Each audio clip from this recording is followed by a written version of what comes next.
welcome you all to the webinar today, and this free drive webinar, More Profits, More Cash. And I am the host along with Erkan. Erkan, I love how you have your last name as Oz, the great and powerful and mighty Oz. He has all the answers for us. Just a little easier than Ozbardakci, right? I like Yeah. it. Yes, that's true. And now even my last name, it's shorter, but I can't tell you how many times it's spelt wrong, said wrong, or whatever. But it's all good. Doesn't really matter. Of course, our materials are copyrighted, and let's get right into it. So I am Jim Saeli. I work for Drive here. I've been in the automotive industry just a little while, and some of you I know, some of you I don't. TJ and I were talking here because I've been to his shop. I've known him for many, many years. So it's cool to get caught up with what's happening. But yeah, I always like projects. I started in the industry as a tech, moved up to have my own shop, applied these principles in my own shop, which helped me expand the shop for sure. Even after working at a dealership, figuring I knew what I was talking about when I left there and went to my own shop. But Drive helped me way back in 1997, almost triple the size of my business. And then I got bored and decided to work for them starting in 2007. So it's been 40 years in the industry. I still like messing with things, and I'm here to help you folks. So that's what I do. I'm known as a senior speaker for Drive, which I thought was a cool title when I first got it about 10 years ago. Now it has a little bit of a different meaning. And if I pause, maybe that's because I'm having a senior moment. So anyway, it'll all be good. And Erkan, why don't you introduce yourself to everybody here too, so they know who you are, and we'll get rolling right into it. Sure. I'm Erkan. I am one of the coaches here at Drive. My official title is Master Business Coach, right? So, yeah. But I have been in management consulting for over 20 years. I come from that part of the business. I have not really worked much at automotive repair shops, but I've been at Drive for about 6 years now, almost. It's going to be 6 years next month. I come from the world of management consulting. I have a coaching degree from Coaching Training Institute, which is accredited by International Coaching Federation. So I'm more in the business of like helping, business people see from a different perspective. So help them remove the barriers along the path so they can become more successful, have a better quality of life. And I love doing that. And Drive gives me the opportunity to do that. So I'm happy to be here. Awesome. So between the two of us, we'll give you some information to help you for sure. If you have questions, you can hit them up in the chat, and we will definitely address them because we want you to actually take the materials we're teaching you and use them, because the whole idea here is to get better control of your business, right? So we're going to talk about workflow of production through the shop and cover the 4 key areas, and how do I keep track of what's going on in my shop to know whether I'm doing well or not. And that's utilizing something called KPIs, or your numbers or stats or whatever you want to call it. But I can tell you, getting back to that wonderful 1999 Mercedes that I'm messing with right now, you're not going to do anything with that car without a diagnostic equipment, right? And of course, I have a piece of diagnostic equipment because I can't get away from this field. I just love it so much. But without that tool, I could not figure out what's going on with the car, or even know what direction to go into. So what we're going to go over today is utilizing your numbers to do the same thing for your business, because it really is no different. But it's just understanding what those numbers mean and how to look at them, so you can start looking in your business to see where are the things that I need to fix, or what things are doing well and how can I improve that. So we're going to cover that. Erkan is definitely versed in that really well. As also, I was taught it, and I can tell you, I came from a tech background and utilized the tools that made life a lot easier in the shop. And actually, I enjoyed doing it. So we're going to take that stigma of, oh my goodness, this is numbers, I don't want anything to do with it, to, oh wow, I can see how they can actually help me. So that's my goal for today, to help you get to that point, or at least get you pointed in the right direction, because I know sometimes change is a little bit difficult. So we're going to make that happen. Okay, so let's get right into talking about the sequence that goes through your shop, the workflow that happens. There's the point the customer becomes aware of you, that they find out that you actually exist, to they bringing the car in, getting it serviced, spending money with you, and actually coming back to you and referring others to you as well. So that's the whole flow through your business. And I can tell you, when I asked that question or thought what I knew, why people came to me, it was, well, we were the shop to go to for wheel alignments. That's what the shop was known for originally. As a matter of fact, if anybody, see, I date myself when I start talking about this stuff, because in the 1970s, now that's really way back, I talk about that, and there are folks that are in my classes that haven't even been born yet. But in the 1970s, the Firestone 500 tire got recalled. Reason it got recalled was because of the place shop we took over. The owner of that shop was very persistent, because if people told him that his alignments were bad, that he didn't do a good job, it wasn't his fault. He figured out what the reason was. And that's where he found out that radial tires, when they first came out, the belts started shifting and they started blowing out on the highways. It wasn't just Firestone, it was a lot of tires.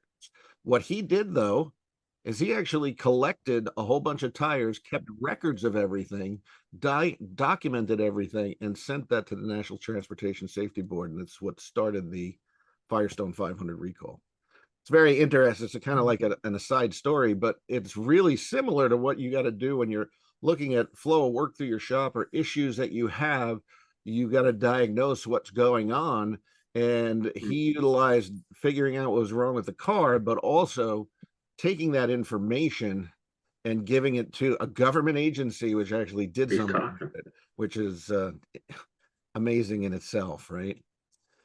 So, Erkan, I know for you, when you're dealing with, when you've dealt with all types of businesses, I mean, what really is the difference with somebody using numbers from what we do to what to the different types of businesses you've dealt with? Yeah. So I've dealt with many different types of businesses, but particularly when it comes to automotive repair field, which is our subject here in our industry, what I notice is there's not a whole lot of management by numbers, KPIs or whatever you want to call it, but let's make it simple and call it by numbers. And in reality, until a business owner or a manager starts managing the shop by understanding what these numbers mean, by also looking at these numbers from the perspective of what's the story here? Like, what is this? What is the story that these numbers are trying to tell me, and make some decisions based on what those numbers indicate, what those trends are indicating. It becomes very difficult to manage the workflow. And right now, I am mostly involved in the front end of Drive. I talk with a lot of shop owners who are not very much familiar with what we do. And what we do is we help shop owners have better quality of life by having better run businesses, right? And seeing so many of them come in and not really understanding how the work flows, what certain parts of the workflows, which you're going to go into next, and I can tell you a little bit more as we go through different stages or different parts of the workflow.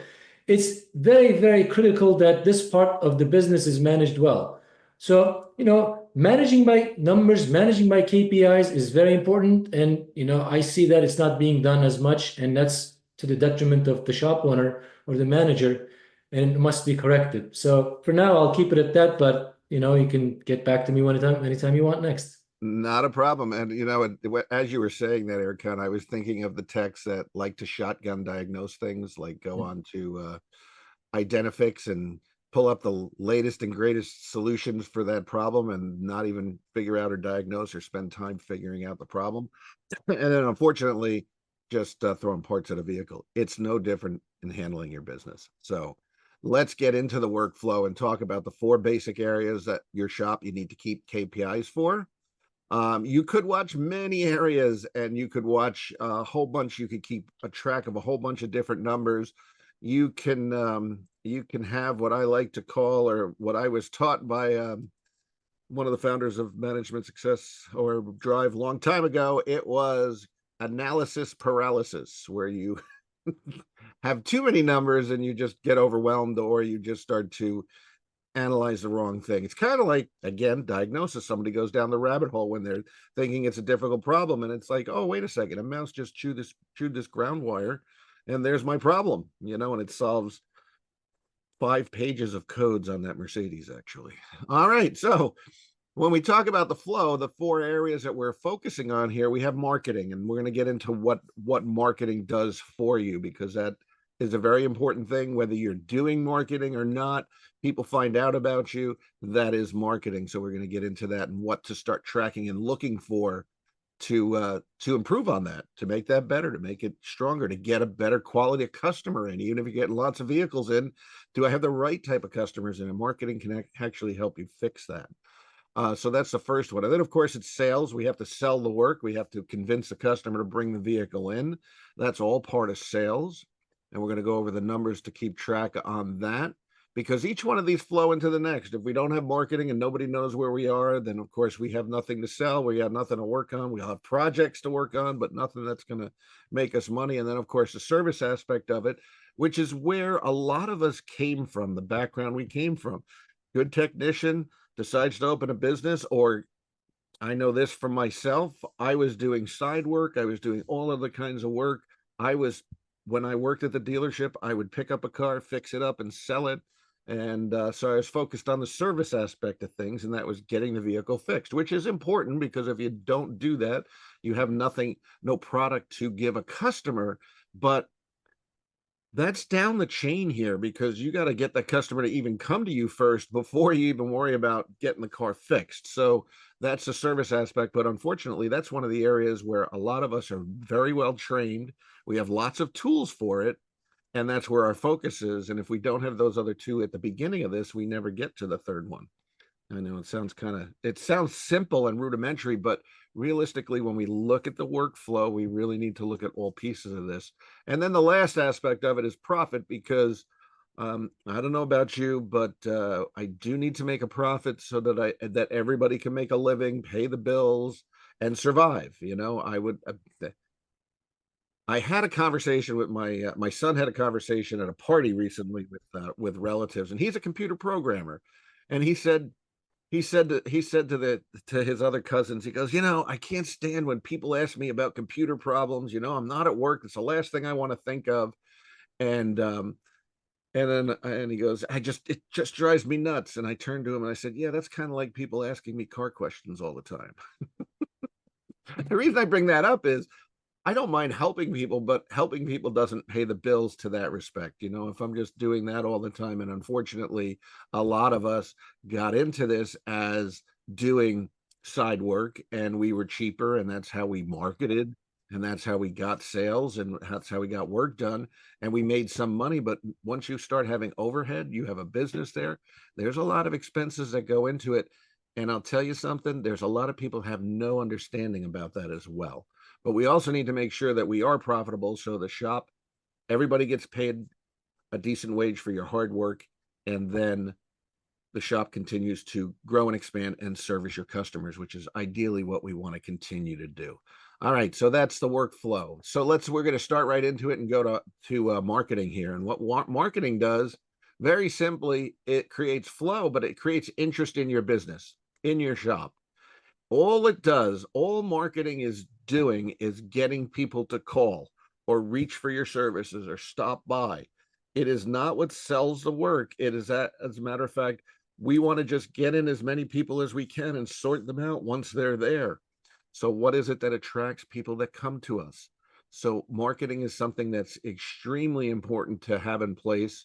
And you know what? We all started marketing. I can tell you, I started marketing by carrying around business cards, and I would tell people about it.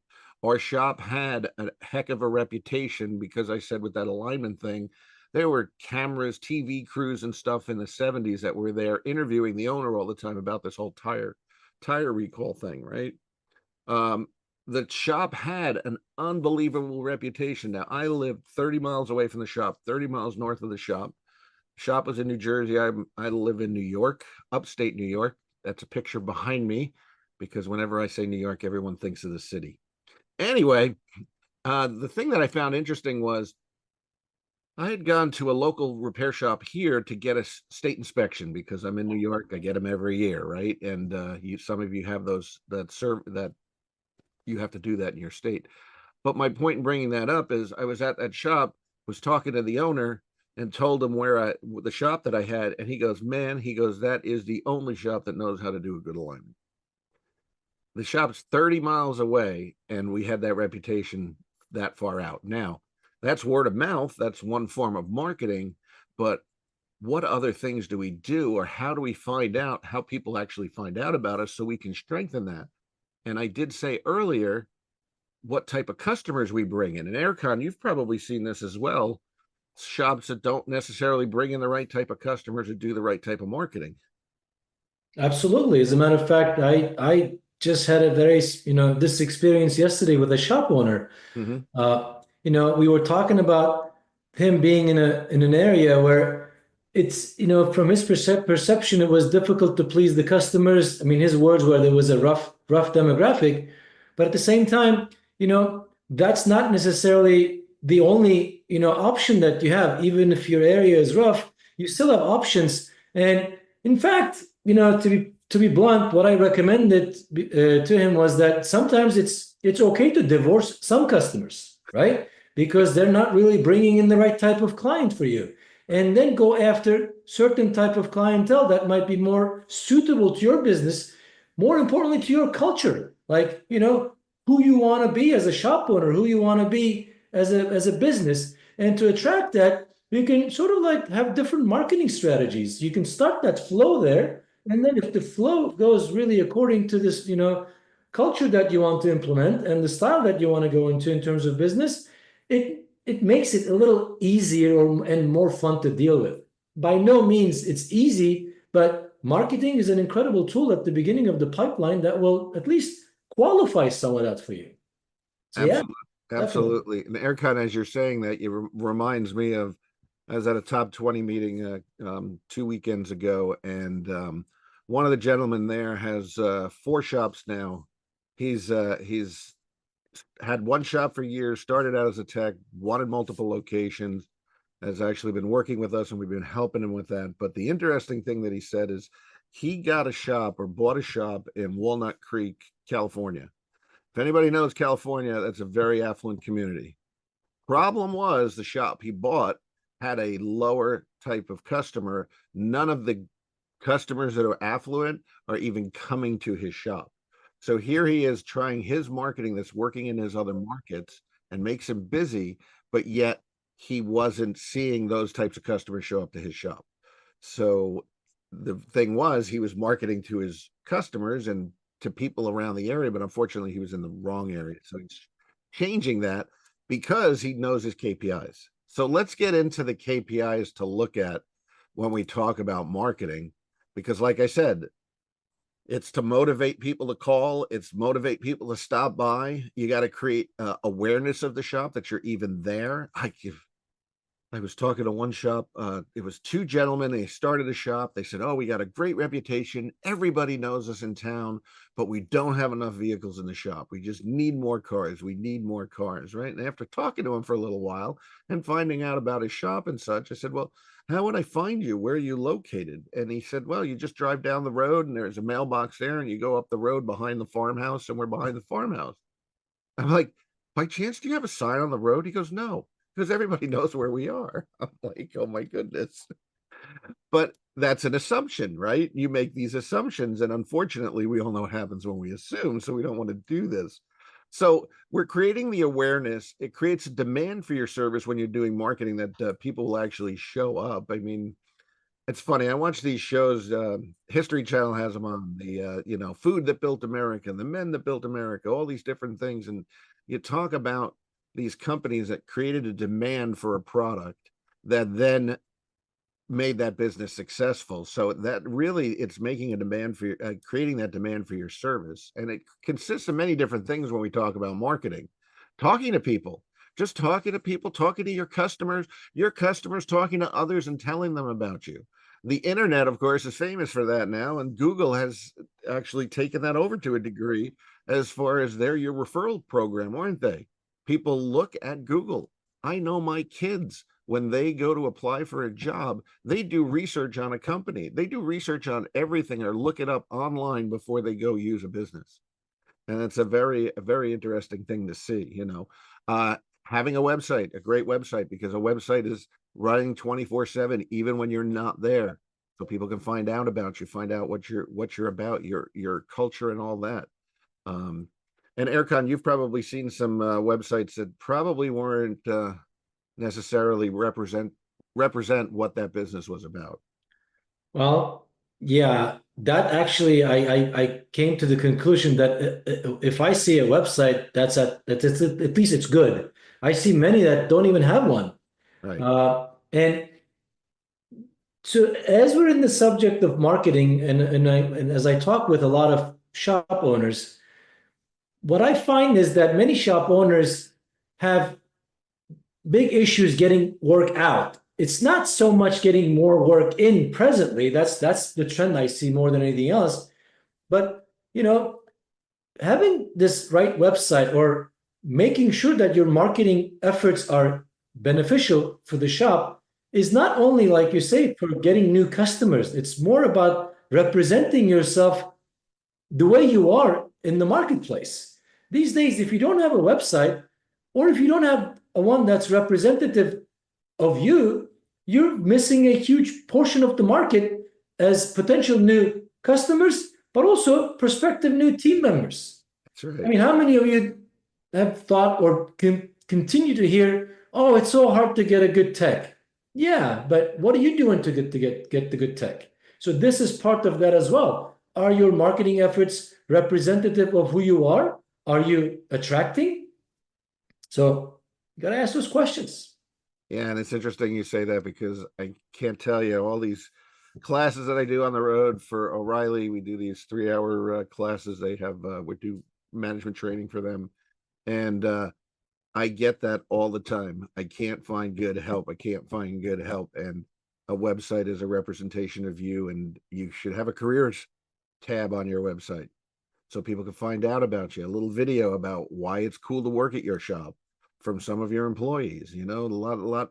Some of you do some really cool things, and you want to know something. Marketing that to your prospective employees or potential employees is huge. Makes a big difference, and I see that as a make break point of a shop that has no problem finding folks, and ones that do is that they're missing that connection. So you're marketing, like I said, my kids look at businesses before they even go apply for the job. They see the ad for the job, but then do research before they actually apply. All right, now, so let's go and start talking about the KPIs that you should be tracking, because there's a funnel. You have a funnel in your shop, and it's leads. It's people calling you, people contacting you. They'll email you. Now it's text. There's so many different ways to get a hold of you these days, right? So, so the number of leads, when we just look at that, it's made up of the total number of people who they call in.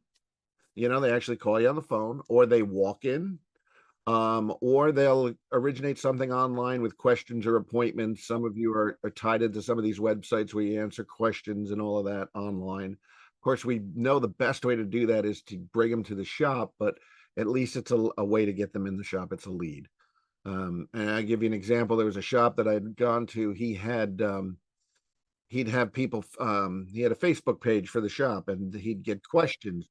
And he was very diligent on staying top of when he got a question, he responded right away, and it was something that he just did.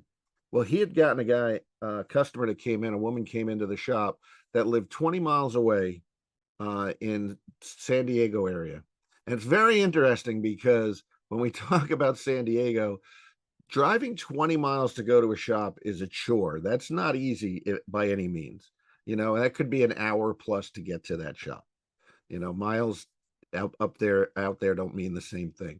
But this customer went there specifically because of how they were responded to, how quickly they were responded to, just from that. So that's a lead. That's somebody reaching for your business.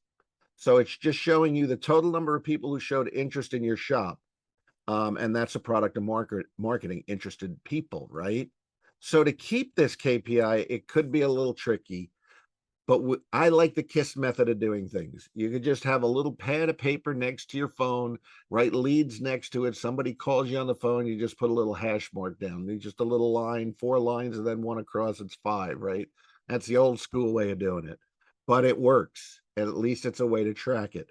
Some of you have your website and these other social media sites, and you have phone numbers that you can attach to those separate phone numbers that will actually keep track of the number of calls you have. Some of them actually even keep recordings of the calls so you can go back and listen to them. But that's another way to keep track of your leads, at least the number that came in. Even if you did this, you could keep a track of the phone calls that you get that come in every day. Now, I know when I say this to people, I know the one thing, oh, I get all these spam calls. Well, they're about the same all the time, aren't they? So at least if we know approximately how many of those are, if the number is going up, the number of leads is going up, and number of calls is going up, we're doing something that's changing that. So at least that's another way to track it. Again, like I said, this could be a little tricky to track, but when you get this down, you will be able to determine what marketing's working for you and what isn't. But at least start with just the leads, number of leads, a little pad, hash marks on it, very simple. Okay. So whenever somebody comes in, they or they call or walks in, you're just going to put a little mark down. Okay. There's many more that you should keep as you grow and add to your business. I mean, heck, I would keep track with my KPIs and with my marketing. If I had sent out, now, of course, I'm back in the 90s with my shop. The 90s, to get people in your shop, I used the post office a lot. I just love the fact now with your digital marketing, it is just so much easier to attract new customers than it used to be. But I would keep track of those pieces that I sent out and how many I sent out and how many I got back, and then how much dollar revenue it brought in. Those are other numbers that I kept track of. And all of these KPIs, when I talk about this, I know we're all tend to focus on, I need to bring a certain amount of money in every month. So you think of KPIs on a monthly basis. We want to back that up a little bit and focus on, keep it on a weekly basis. Because if I know weekly what's happening, then I can see what I need to do to make the month happen. Otherwise, I'm waiting and then it's too late. And Erkan, you've probably seen that happen, haven't you? Definitely. And it's important, and kind of along the lines of what you're saying. The number one is the lead number of leads, but separating those lead sources becomes critical too. And as you understand where your better leads are coming from, you can divert your marketing budget more effectively and, get more effective results. And that's what you're going to talk about, at least in the digital marketing field right now, I understand, right? Yeah, exactly. Just showing this screen up here as you said that, it's of course leads right into the next slide. That I thank you for that. That was very good. But this is different ways of keeping track of Facebook, Yelp, Twitter, LinkedIn, YouTube, pay-per-click ads, Yellow Book, Better. There's so many different sources that you could use. The point being is that you should be able to track some kind of numbers off of them to see, am I getting more people reaching out for my services, or actually interested in me, or finding out more about me, or doing research on me? How much time are they spending on your website? What are they spending their time on? All of that gives you an idea what's important to them. That could also help you when you do put out a marketing piece to attract them in. If you know what their interests are, you could actually change the marketing to focus on that to make it more effective. That's just another idea why we want to look at numbers. Now, we all know when we have new customers, and we're looking for, we want new customers, we also want our regular customers to come back, right? So the thing of it is, there's different sources that, or where people came from. So in your shop management software, if you know how to use this feature, they have revenue by source, or leads, or source code. There is some way that you can code where somebody came from. And the point being is, then I know where my money is coming from, where my dollars are allocated to, and it actually shows you in the report that you can print every week or every month and see where people come from. But you have to ask this very simple question. When you have somebody new that comes to you and they come in, and you say, oh, how'd you find out about us? That's what I used to ask when I had somebody new. If it was a repeat customer, it's like, well, what brought you in today? Because a lot of times you may have sent marketing out that prompted them and reminded them that, oh yeah, I got to get my car fixed. So if we ask that question, then I can assign a source to it and I know where they came from. Otherwise, it's the old swag method of doing things again, right? Um, this is this is the question to ask. Okay. Now, the other thing too is sometimes they'll say, "Oh yeah, I found you by going on Google." Well, that's a broad term, isn't it? Because Google is all over. But the crazy thing is, 8 out of 10 searches are done on Google. As a matter of fact, Google's a verb, a noun. The point of it is when you go to do any kind of searches, they call Google it, right? Oh, Google it. Just Google it. That's what my son says to me. Just Google it. So now I Google it and I don't bother him anymore when I have computer questions. It's kind of funny. Anyway, my point being is you got to find out, you got to ask, right? So when they say, "Oh, well, Google, cool. What about my ad? What about my website? What did you find on Google that attracted you to me?" "Oh, I was just looking for the phone number. Joe had told me to give you a call."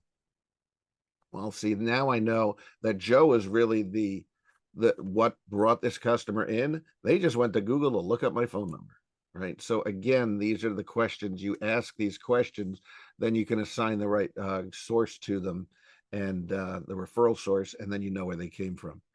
Very cool thing to do is when you if you do have somebody that's been referred to you, a great way to strengthen that is send that customer just a thank you card, a handwritten thank you card. I don't know about you, but when was the last time you can remember getting something in the mail that was handwritten or hand addressed?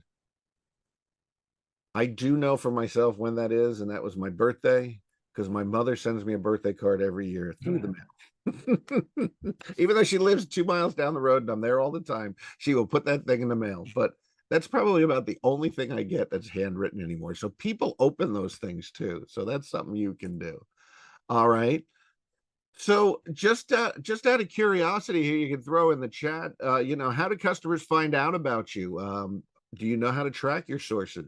Is there anything that you're doing that's successful in this area? I just want to get some feedback from you on this to get an idea where you folks are at with this.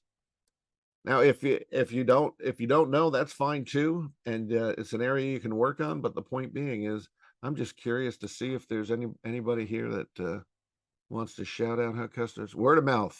Yes, word of mouth. People tell them about you, and that is one of the reasons why a lot of you are so busy, because you do things mostly referrals. Google, there's another one, right? Other shop referrals. Okay, so you're doing. Are you fixing the difficult problems that other folks aren't doing? Oh yeah, because then they come and they refer you because it's like, oh, we can't fix this. Go to Felipe. He knows what he's doing. That's Google ads and passing by. There you go. So the key here is you got to ask though too. Oh, radio and word of mouth. Cool. So with radio, one of the interesting things about radio to ask, or the question is when they said, "Oh, I heard about you. I heard you on the radio. I've heard you on the radio all the time. Is there anything about your ad, my ad that you liked?" Right? Just to find out what it is about the ad they liked, so you know what you're doing. That's good. Lead generation. Oh, the shops don't do the type of work you do. Okay, got it. Okay. Well, the key here is you start keeping track of it, start putting it down on as a number and keeping track of the leads. So that's the first one here. All right, so we're going to move on here, and thank you all for that. And the next step is sales. It's time we get the car in. You see, here's the thing. Marketing gets the phone to ring. Now it's the person that's answering that phone to handle it properly to get the vehicle in the shop, right? And that is the sales process. We got to close that customer to bring the vehicle in, close the customer to do the work that we recommend. And we got to get them satisfied, get them confident and happy that we can give them good service, so that they're going to leave you the keys. So now the second job is, of course, they're coming in for a specific reason, specific problem. We're going to call that the primary concern. After that, though, there's also upsells too, because when you see these cars, I can guarantee you, you all know that you will see different work that needs to be done to it. And you got to let the customer know about this stuff. And that is upsells. And it does need to be, it's something you need to have your attention on for sure. All right. So when we look at this, the number one thing that we're looking at here, the sales KPI, is gross sales. And then we measure these closes just with gross sales. That means anything that we bring in, the total amount is all the money that came into the shop through those sales. It's a key KPI, a key number you should keep track in all shops. All right. Now in collision shops, if you're a collision shop, we have approved estimates. This is how you know how you're doing up front, how much dollar amount you approved in estimates. That's just another way to look at it. Also, another thing with gross sales, some of you don't have this problem because you don't have sales tax. Certain parts of the country, not very many of those, but I was in Montana recently for that top 20 meeting. There's no sales tax, and it was just so odd to me because I'm in the state of New York. They tax everything. So we're paying and paying. Anyway, the point being is we got to make sure we're taking sales tax out of it, because that's a job we have that the state gives us to collect money for them, and they don't pay us to do so. As a matter of fact, if we do it wrong or we file late, the state fines us for doing a free job that we don't get paid for. But the point being is that's not part of your sales. That's money we're just collecting for the state. So we just, the reason I say that is there are some reports that you can pull up on your shop management systems that show you your total sales, gross sales, and it includes sales tax. You got to make sure you minus that out. Okay. So that is one that you need to keep track for sure. The next one where we're talking about on the sales side of things, we're looking at average repair order. It's another important KPI to keep. Average repair order is very simple. All you do is you take the completed number of jobs you have or the completed number of repair orders for the week and divide the gross sales total for the week by those number of repair orders. It's going to give you an average repair order. All right. So if you had 3 repair orders, one for 400, one for 450, and one for 500, and we divided that in, your average would be 450. So the idea here is it's just very simple math. Okay. Your shop management systems will show this as well if you know the reports that can pull them up. It's a very interesting thing, Erkan. I don't know about you, when you've dealt with clients over the years, trying to get these numbers can be a little tricky sometimes, can't it? Very, as a matter of fact, because I think it goes back to what you said in the beginning. And with your background as a technician, and most shop owners have that background, and the focus is on the third part of the pipeline, which is the service. Right. But if you don't do the first earlier parts of the pipeline effectively, that's going to suffer as well. And that I see that a lot. As a matter of fact, one of the services that we have that I am a part of right now is called the shop business analysis, and we'll talk about that a little bit more towards the end. But what we do, not surprisingly, we analyze these 4 parts of the pipeline: marketing, sales, service, and then profits, because that's how the work flows through your shop, right? And a lot of the time, when you do marketing right or wrong, but somehow you get these calls, people tend to forget it's the sales position's duty to convert that lead into an actual appointment. Because if you don't, you wasted a ton of money on marketing. And to that end, we do a very thorough analysis of marketing, and then we do an analysis of the sales part, within which we do something that's called mystery phone shopper. So we place a secret shopper into the, secret phone shopper into the shop, and then we gauge the effectiveness of the front of the shop. How well do they perform? And I mean, it still hurts me that we get this high percentage of failures on this. Yes. Close to 90% of the shops fail on this. Yep. And it's crazy too, because it's like, yeah, ABC Garage. ABC Garage, what do you want? Hello. Yeah. Is this ABC Garage? Yes. You guys fix cars? Yes. I've had that happen a few times to me. I was like, oh my goodness. But it is interesting how that actually gets missed. But here's the other thing too. If you're looking at your average repair order and your average repair order is higher, what that means is also that the person at the front counter is upselling other work that was found when you inspect the vehicle, when you're looking at that vehicle for the customer. So they drive safe, reliable vehicles. I mean, we can definitely find other work that needs to be done to a car and sell that work. But what we're really doing is we're providing peace of mind for the customer.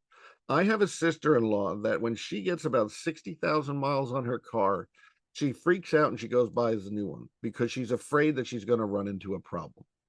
and that she's not going to be ready for it, and that she's going to get stuck somewhere, which is absolutely crazy because the last two cars she had was a Honda and a Toyota, and both of them, the last Toyota got to about 60,000 miles, and she was like, I'm trading this in, I'm getting a new one. That's a very expensive way to utilize transportation. So, and she's only doing it because she doesn't understand the importance, or found a shop that she felt comfortable with that she could bring the car to. You know, I get the questions later on after she's decided to sell the car. Should I do this or shouldn't I? It's like, oh my goodness, that car will last you a couple 100,000 miles and then some. And she does all the maintenance too. It's not even a question, right? So it's a matter of, a good service advisor could take her and really train her how she could be saving money in the long run by doing that. And if they really understood her, one of the things is, she's retired right now, and one of the things she's likes to do is take vacations. So if she kept that older car, she could go on a lot more vacations for what she spends on that new vehicle all the time. So my point being is, a good service advisor can convert that to sales for sure. Now, number of repair orders, like I said before, we want to know the number of completed repair orders or completed job. And if we get those phone calls into appointments, we can see that these numbers are going up, and then we can see that the service writers advisors effective. We can also see another thing too, and that's this. Sometimes shops are so focused on getting more work in the shop that they overwhelm the shop, and you're not actually able to spend enough time with the vehicles, which will actually do two things. You'll watch your number of vehicles go up, you'll watch your gross sales go down, and your average ticket go down, because you're trying to work on too many vehicles. There's a sweet spot for each of you, where when I have the right amount of vehicles, the average repair order is at a good range, and you get more in sales, and you're actually more profitable when you do things that way. If we're able to get more out of each car when it's in, instead of just doing a little bit each time, man, that makes a difference for sure. Erkan, it looks like you were ready to say something on that.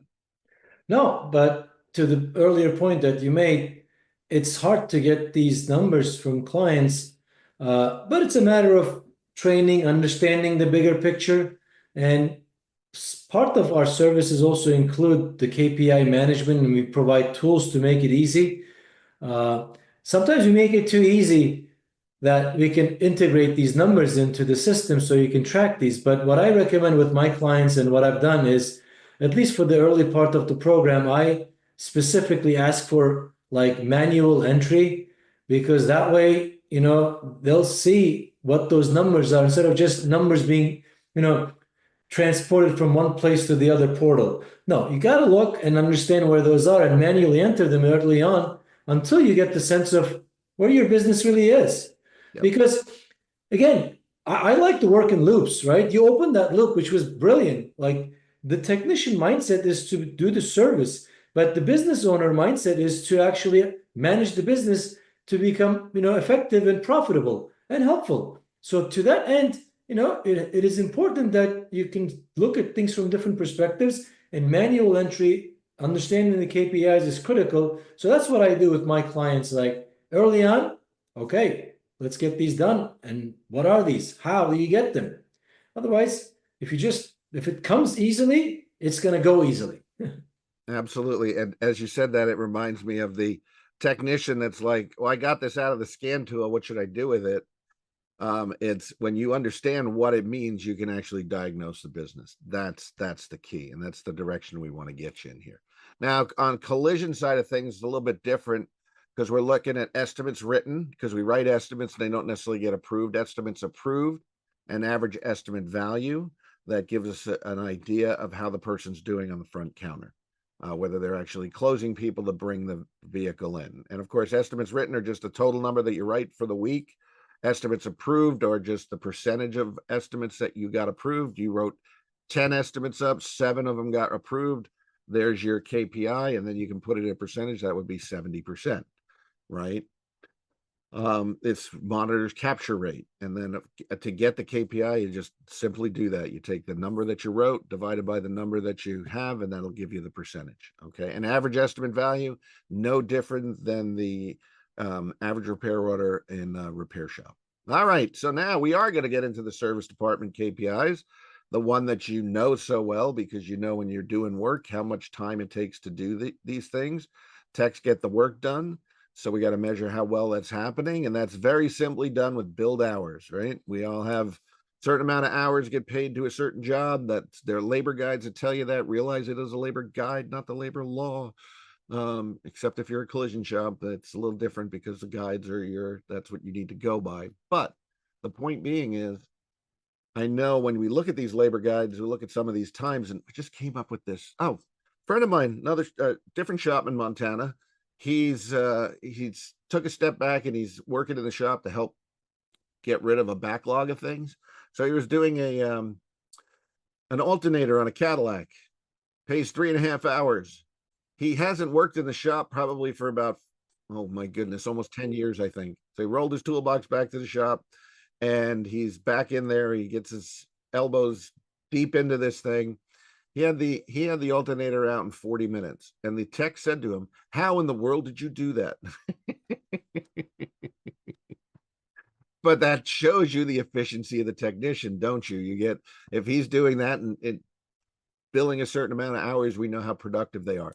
We want total build hours, and that your shop management systems can do that. And that you want to also see individual tech hours for the week.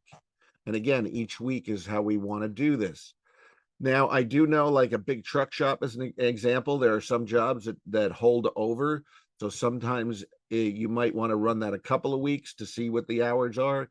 You can track them a little bit differently, because some of those jobs, they stay around for a little while longer. There's lots of hours going into these things, some of these projects, as we call them, right? But now another KPI you can keep track of in the shop is tech efficiency, and this is to monitor their production on how they're doing with their jobs. So the simple way to do this is you just take the number of build hours that they did for the week and how many hours they worked for the week. So if they did 35 build hours, you divide them by 40 hours that they were there, they're 87.5% efficient. So the goal, of course, is we'd like these folks to be 100% efficient or better. In the collision shops, the way the labor guides work, the body techs can usually be about 150% efficient. The painters, if they're really good, can be almost 200% efficient. And this is how, when you have that labor rate that the insurance company is paying, this is what helps you, is when your techs are efficient. But if you don't track these numbers and you don't look at what's happening in this area, you can only guess what's going on with your technicians and maybe think that, oh, the old guy who's really slow is the guy who's my slowest in the shop. The other guys are running around like crazy. And then when you really start to look at the numbers, and this is an actual case where it was a big truck shop that did this, and it was the old guy moving at half speed, did double of what everybody else did in the shop. He carried around a spackle bucket, and every time he went out to a vehicle, he brought all his parts and his tools out with that spackle bucket. And every time he was done, he cleaned them up and put them back in his toolbox. He was super efficient, but he moved slower, but he got double the work done. And here's how this helps you. When we showed the owner this and he figured this out, because then the thing to do is, once you see a number that looks right, well, this tech was doing double the work. So it's like, what is he doing? I want to know what he's doing. It was a spackle bucket. So of course, what did he do? He ran to Home Depot or Lowe's and picked up orange or blue buckets, depending on his preference, and handed everyone to a technician, and they became more efficient. The key here is we need to track this to see how well they're doing. Okay. All right. Now, there's another KPI you need to keep track of to make sure that your work is getting done well. And that's comebacks and never lefts. What's a never left? Well, a never left is a vehicle that the tech said this is going to fix it, and they get done with it and it didn't get fixed. That is a form of a comeback. I want to keep track of that. So it's a never left is what we like to call them. But of course, we don't like to have them. The key here is it is a form of a comeback. So if we get comebacks, I want to know the number of comebacks that I have. And you can also keep the track of the number of build hours you do on comebacks. Now, there's one other thing you can do with this as well, is when I have a comeback, I want to know why it happened. I want to know, is it that the technician's not trained and didn't do a good job and they messed up, or it's a parts failure? Because I hear this all the time. This is another thing I hear all the time on the road. Quality of parts. Now, I do understand there is an issue with that depending on what you're getting, and you have to be careful on those things. But if you're not keeping track of it, keep a little logbook just of the parts failures you have, the line, the manufacturer, the supplier you're getting them from, and you will find you'll start to see a pattern, so that you know what to use and what to stay away from, so we can get that comeback down. Of course, we ideally want it at zero, but things happen, right? Folks make mistakes, and if somebody's making a mistake, that's truthfully more training is a solution for that one for sure. All right, and then in collision and in the back, it's a little bit different because we're keeping track of what's known as cycle time. Cycle time is when the vehicle's dropped off, or keys to keys. When the vehicle's dropped off and when it's delivered back to the customer. We want to keep track of the amount of days that is for your shop average. Touch time, that's the amount of time the technician's actually spending on the vehicle. So it would almost, they really would need to punch in and out on jobs to be able to do that. Of course, your completed jobs, similar to the repair shops. Value of work completed is just the dollar amount of the work that you get done. And of course, redos as well. Now, in redos in a collision shop, it's two of them. You have redos that never got to the customer, so it's a never left, same thing. Like, oh, we got to repaint something, we got to redo this, we got to redo that, and or something that the customer catches later. So the key here is we got to make sure we're keeping track of these again so we can solve the problem. All right, now let's get to the last aspect of the pipeline here. That's the income and the profit, right? And this is where the money's collected and where the bills are paid. This is where management ensures that the organization is guided to profitability, because if you start to fix the issues in the areas of the pipeline that you're running into problems because your numbers aren't where they need to be, this is where it's going to pay off at the end here with your income and your profit. All right, so the first one we want to keep track of is gross income. So gross means all without deductions taken out. So gross income is all the money that comes into the shop. For some of you, your gross sales and your gross income will be the same number, won't it? Because you don't carry accounts receivable, meaning you're waiting to get paid on something. But gross income is just all the money that's coming into the shop. That's what we're keeping track of, okay? So we have accounts receivables, accounts owed to the shop. This is where that number can change. If you have a bunch of accounts receivable, one of the things you want to do is keep track of the amount of receivables that you are collecting on a weekly basis as well, because then you can see, okay, is that accounts receivable amount going down or going up? Of course, we want it going down because we don't want to hold, I don't want to be a bank, right? It's not a job to have, and we're not getting interest like the banks do. And when you have a person that's not paying you, that can usually end up to be a problem later on, and it ends up costing you. So we want to keep, but what I find with it is if you stay on top of it, you're much better off. If you just, oh, well, let's just wait every month. No, every week, just keep making calls, stay on top of these folks, get that money in. Or you can do like I did, the guy who bounced a check on me, a landscaper. We fixed his front end in the snow because he was plowing, and actually he lost a tie rod because his front end was falling apart. We helped him out and put it all together, gave us check bounced. Took me 9 months to collect the money. But what I had to do is old New York style. Every time I saw him pass by my driveway because he parked the cars down the end of the street, I'd hop in a car, I'd pull behind him and say, hey, dude, how much cash you got on you?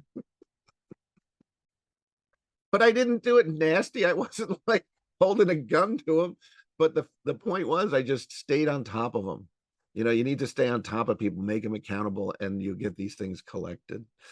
Oh my goodness. Yes, I've been around a little while for sure.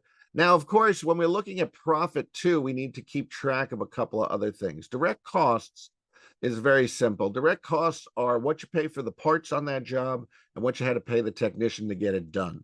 All right. So that to complete that, we got to pay the tech, we got to pay for the parts. In collision shops, you got paint and materials as well. Those are your direct costs. So you have other expenses as well, your overhead, your rent, your utilities, your people up front, all of these other areas. But there's a number you can look at when you're looking at your direct costs. if your direct costs are 42% or lower, you're in a good range. Now, truck shops are going to be a little higher, 48%.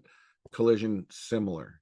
The thing of it is, when you're in that range, and your shop management system doesn't show you direct costs, it shows you your gross profit margin. So 58% would be a general repair shop, 52% would be on big truck and collision.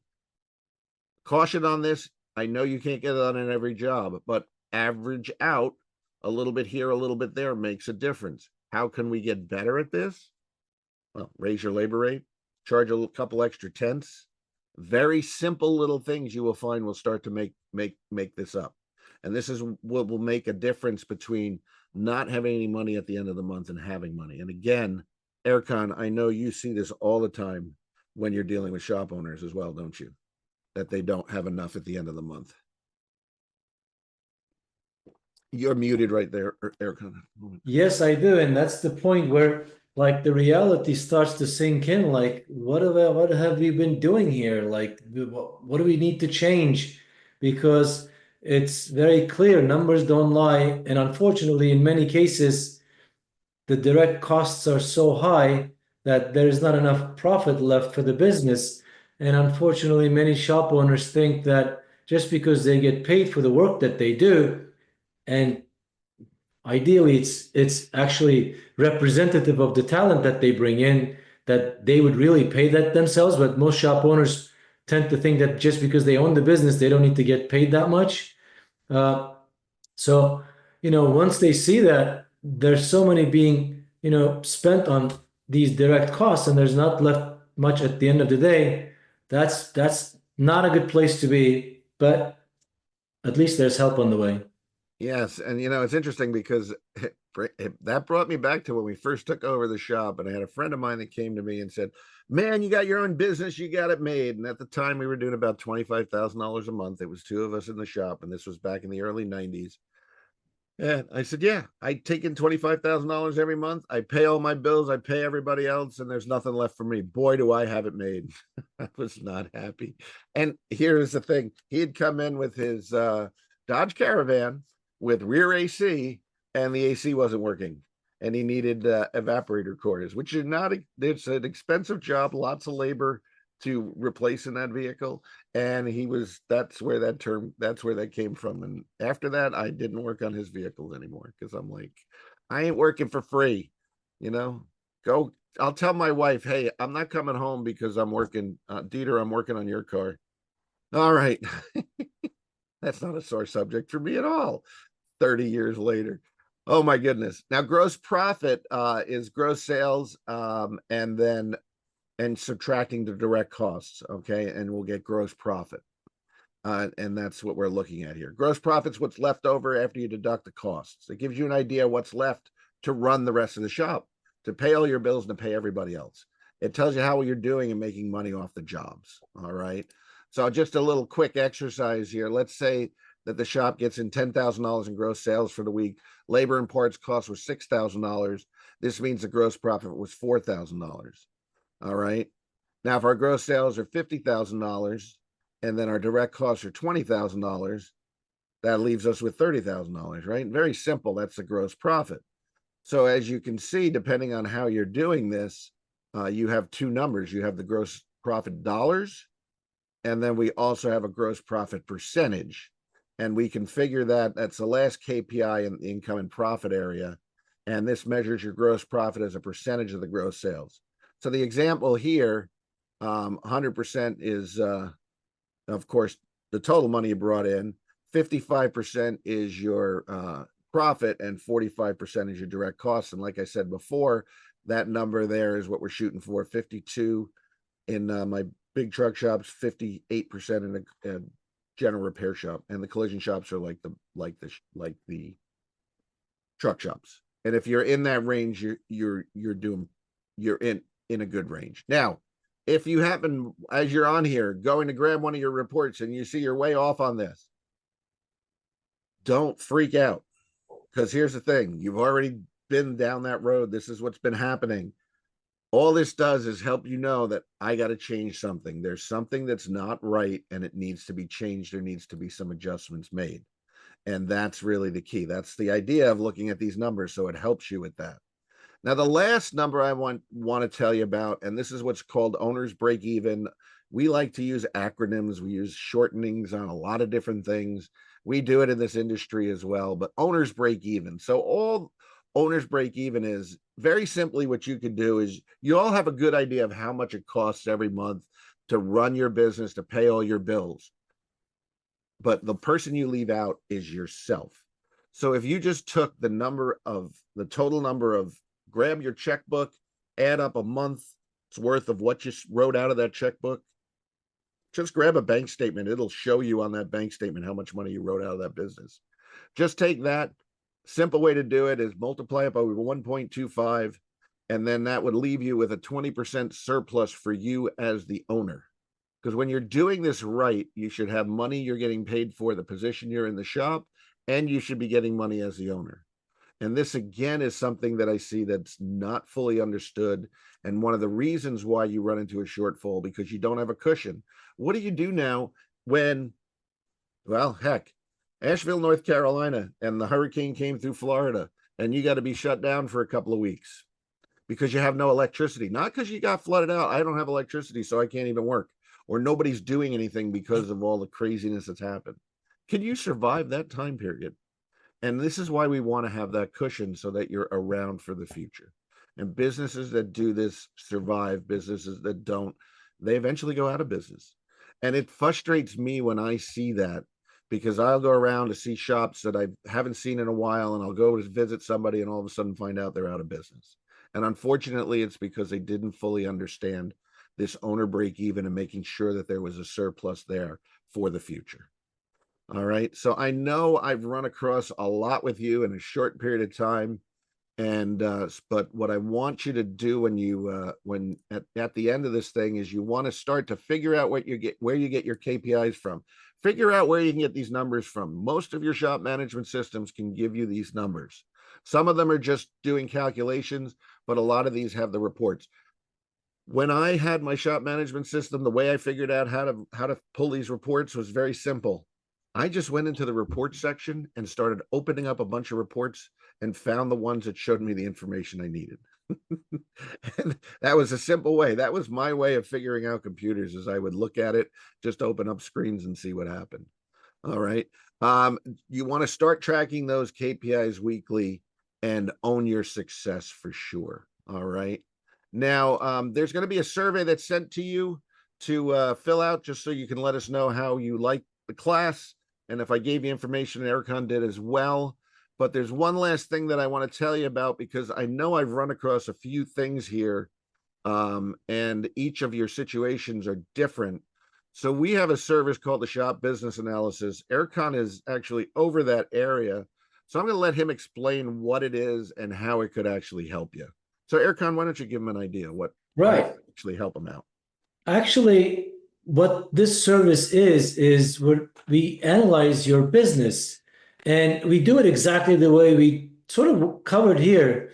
We go over that pipeline, those four sections of the pipeline, the four areas of your shop, starting with marketing and then going to sales and then to service and then the profits part, the finance part. So I have a team of data analysts who would interview you, get some numbers from you, and then we put together a presentation through the analysis that we do, and we go over the results of things that are good and maybe not so good, and we give you practical ideas about what you can do to take your business to the next level. So it's very informative, it's very eye-opening, and if you're interested, you can reach out to us. The simplest way to be, I mean, maybe others can say, but info@driveshops.com. If you can email us there, one of my team members will reach back out to you to see how we can get that going. Yeah. But it's shop business analysis, info@driveshops.com. And I'll put that in the chat as well. Yeah, But there's we a cover simple way to do it too. All these QR codes that have been at the bottom of the page actually brings you right to the shop business analysis that. page. Perfect. So technology, it's good if you understand how to use it. So if you folks, you younger folks, because that's the way it is, get that camera out and you click on it and it'll give you a link to the page. But yeah, we are here to help you. You folks work hard. I know you care about what you do. You wear your hearts on your sleeves. You're here on this class to get some help, and that's what we're here for. Um, that's what we're all about. It's what we've always been about, and it's why I work where what I do, because I understand where you guys are coming from, and you all deserve to do well. You all deserve to make money, but more importantly, have a better quality of life, and we can definitely help you with that. The shop business analysis is a great way to get started for sure. So I want to thank you all for attending. We are definitely here to help you. You can check out our website, driveshops.com. Our phone number is on here too. And I want to wish you all the best. Go back and kick butt, start collecting these numbers, and let's do it, baby. All right. So Thank you. take care, everybody. Thank you. All right, no problem. Thanks. And for some of you, it's great to see you again because I haven't seen you in a while. So, TJ, awesome to see you again. And I hope to see Brian, you Jen, again. me, definitely. I know I'm Thank doing, you, guys. yeah, not a problem. I think I'm going to be up in Maine for an O'Reilly class, and I don't remember when that is. If you see, now you're gonna make me look at my schedule. So Of course I am. yeah. When you get a chance, look at our website, copelandsgarage.com. And you'll see the pictures? Yep. Okay, I got to look at them for sure. And then let's see really quick. Dun, dun, dun. It's not October. Oh, you know what? That's actually for next year. It's not this year. That was on the schedule. I gotta put that together for next year, but I will be up in that neck of the woods. I'll have to swing by and say hi. So is that for new O'Reillys that they're putting together? Yeah, the O'Reillys they do these 3-hour classes, shop management classes, and we do that training for them exclusively. So Gotcha. I am going to be turning over some of those to other folks that are around the country, so I don't have to travel all over the place. Because as I get senior, I like travel, but it's not as fun as it used to be. But yeah, no, but I'll check out the website. But that's very cool. Yeah. So cool. All right. Very good. Enjoy Great the to day. see you. Great to see you. Take care. Did you? Yep, no problem. And take care, everyone. It was great to have you here.